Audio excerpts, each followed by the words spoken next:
Hello and welcome back to Check-In. Today we are checking in with the Makerspace. We're here with Jordan, who works in the Makerspace. Thanks for being here, Jordan. Yeah, of course. And would you be willing to kind of introduce yourself, tell people kind of what you study here at BYU and what you do at the Makerspace? Yeah, absolutely. So my name's Jordan. I am heading into my 5th year here at BYU, and I sort of have an interesting story in how I got to the Makerspace. So originally, when I came into BYU as a freshman, I was in the mechanical engineering program, and I spent 2 years doing that. And before my freshman semester, I was looking up on campus jobs, saw the BYU Makerspace. They had 3D printers and stuff that sounded cool to an engineering freshman. And since then, actually, 2 years into the program, I ended up switching to the plant and landscape systems major, which is sort of a weird change. Originally, I was interested in landscape architecture, so a little bit of a bridge from engineering. Anyway, so I'm almost finished with that program now, but a lot of the student employees in the Makerspace are engineering, industrial design, that kind of thing. So that's how I found out about it, and I've been working there for about 4 years now. So it's great. Very cool. I'm a construction major, so awesome. I'll maybe be building the stuff that you design. Yeah, there you go. That's kind of cool. And just to describe, how would you describe, like, what is the Makerspace? What do you do there? Yeah, so the Makerspace is a really cool resource for all students on campus, faculty, as well as community members. We have some of our services available for non-students as well, which is great. And the Makerspace is sort of a center for people to come and work on creative projects, really of any type. We're unique from campus like research labs in that we sort of bridge the gap for a lot of students that may not have access to certain tools and equipment in their specific departments. So we're open to any major, any program. People are welcome to come in and use all of our tools, whereas in a lot of research labs, you have to be in a specific program. So for example, we have some really high quality 3D scanners, and anyone on campus can come and use them, whereas for like an engineering student, you might have to be in a specific lab to use that piece of equipment. So we sort of open the door to a lot of resources that many students wouldn't be able to access otherwise. And we have a wide range of services. We have 3D printing, we have poster printing, 3D scanning, we have virtual reality, we have sewing, we have laser cutting, we have bookbinding, and then a whole bunch of other tools and workspaces for people to use. So we're sort of a one-stop shop for creative projects, academic or personal projects. So it's just a cool resource for people to come in and use that they might not be able to access otherwise. Okay, so let's say I rip my shirt and I just need to use a sewing machine. Am I allowed to use it? Yeah, absolutely. We do have a reservation service for things like sewing machines. So you can just go online, pick the machine that you'd like to use that you're most comfortable with, and then you come in. And the cool part about our services is, like, you know, if you're coming to repair a shirt, we'll help you get set up on the sewing machine. We have tutorial guides and other resources to help you take care of that project, even if you've never used a sewing machine before. And that's one of our main points of emphasis is student empowerment. There are a lot of people that have never used a particular piece of equipment and may feel intimidated by it. And our goal is to help people come in and not just do the thing for them, but help them learn how to do it themselves. And so you get that experience that can be really valuable that you really wouldn't gain through a class or something like that. And you can sort of customize it to your personal projects and interests, which is great. Yeah, that's good to know. Super helpful. You guys are always there, ready to help with all the equipment. That's awesome.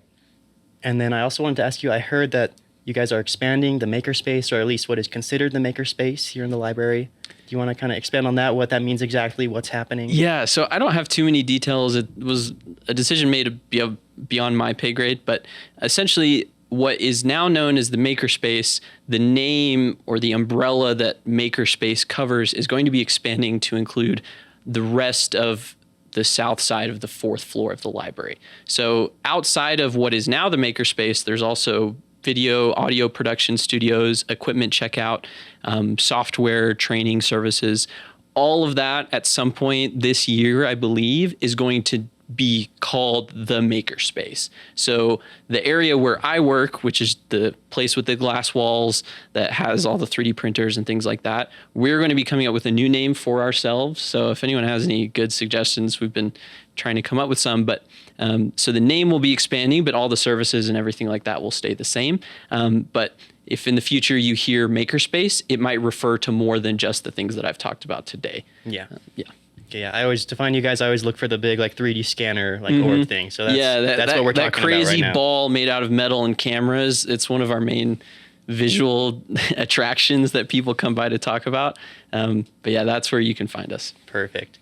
And then I wanted to ask you, are there any cool or unique projects that you've seen students work on during your time there? Is there anything that's really stood out? Absolutely. There's a couple. The Makerspace has been around for even longer than I've been here. One really common or popular service, you may have heard of the Owlet like baby monitors. It's a really famous like BYU business startup that's become very successful. Their first prototype was actually made in the Makerspace here in the library. This is a project that happened while I was here. There was a grad student that was researching the predator and prey relationships of a specific species of fish.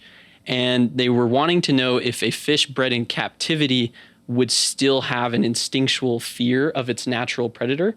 And so what they did was they brought in like an actual dead fish that they 3D scanned, and then they 3D printed a copy of it, and then they exposed it to the fish bred in captivity to see if it would have the same fear response. And so that's a project where I don't know how or where they would have done that otherwise, but they were able to come in and just say, hey, I need to make a 3D model of this fish, and we were able to help them do it. So just stuff like that you'd never think of how or where to do it, and we're able to help them out. So that's been really interesting.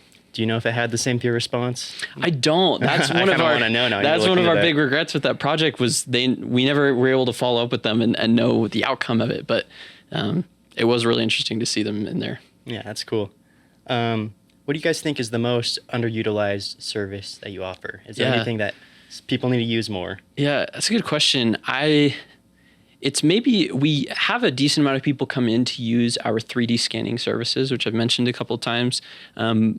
But it is one of our coolest resources. So we actually have 2 3D scanning setups. We have a photogrammetry rig that uses actual images to create a photorealistic model, which is great for animation or other like video production purposes. But we also have a laser 3D scanner that uses lasers to create a really high resolution 3D model of an object. And that laser scanner in particular is an incredible piece of equipment. And as far as we can tell, we're the only university in the country that has a scanner of that quality available to the entire student body. So we've had projects where we've actually worked on 3D scanning the Brigham Young statue in front of the admin building with that scanner. And we've had quite a few other people do really incredible projects with that scanner. And so that one is one that's available to all students. And we'd love when people come in to use it because it's such a unique tool. People have 3D printers and other things at home, but no one has a $30,000 3D scanner in their basement. So it's a really cool piece of equipment. Yeah, that's a good example. Like I would have never known that we have that, and that's something that we have access to. So that's cool. I'm glad you brought that up. We like to ask, is there any just general advice you'd give to students at BYU? It could be about anything. Yeah, absolutely. I think, and tying back into what the Makerspace does, I think just taking advantage of the resources that are available on campus. The Makerspace is unique because it's open to anyone, but even within specific departments and research labs, there are so many more resources that are available and aids available to students that a lot of people will spend years not knowing about. I mean, even in my 4th year, going into my 5th year, even within my own program, which is pretty small, I keep finding out new things every year that I didn't know were available to me, whether it's scholarships or tools and creative resources. So it's been really incredible just learning how much there is for the students here. Awesome. And so I'm a student. I want to find some of the resources you guys have. Where do I find the Makerspace? Yeah. Where is it? So on the internet, you can search up BYU Library Makerspace, and we have a webpage that lists all of our services. You can also make reservations or just contact us for more information. Our email is just makerspace@byu.edu. We also have a phone number, which you can find listed on our library page. And so people are always welcome to come in.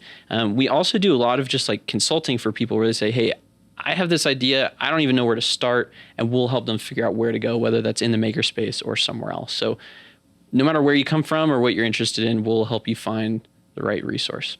Perfect. Any last pieces of information you want to share about the Makerspace before we call it a day? I don't think so. One last thing to emphasize is that the Makerspace, we're not a for-profit department. We The only cost associated with using our equipment is for things that have a consumable material. So for example, 3D printing uses plastic to make your print. So you basically just pay the cost of the material used, and that's it. Any of our other services like sewing or virtual reality or 3D scanning are completely free to use. And we're just really aiming to break even on materials. So it's a great resource, and you don't have to worry about getting surprised by paying for things. It's really affordable as well, which is huge for a lot of college students. Awesome. Such a good resource. Well, thank you for coming in today, Jordan, and make sure to check out the Makerspace. It's here on the 4th floor if you're interested, and check them out, check out their website. But yeah, thanks for checking in with us today. Thank you for being here, Jordan. Of course. And make sure to check out the Makerspace. Thanks, everyone. Thank you.